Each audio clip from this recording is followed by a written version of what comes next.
Եվ այսպես, այս տարվա ամենաերկար և ամենասպասված բանակցություններից մեկը ավարտվել է առանց արդյունքի։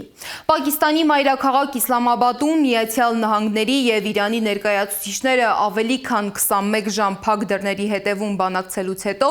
բանակցային սենյակից դուրս են եկել առանց որևէ համաձայնության։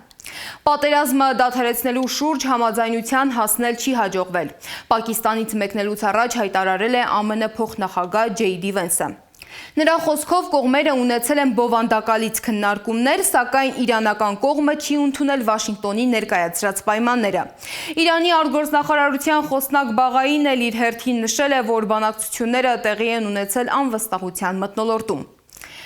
Թեհրանի գլխավոր բանակցող Մոհամմադ Բաղեր Ղալիբաֆը, որը Իսլամաբադ էր մեկնել ինքնաթիռի նստատեղերին պատերազմի առաջին օրը Մինաբի դպրոցում զոհված երեխաների լուսանկարները դրած, հայտնել է, որ իրանական պատվիրակությունը ներկայացրել է կառուցողական առաջարկներ, սակայն բանակցությունների այս փուլում հակառակ կողմը չի կարողացել ապահովել վստահության մթնոլորտ։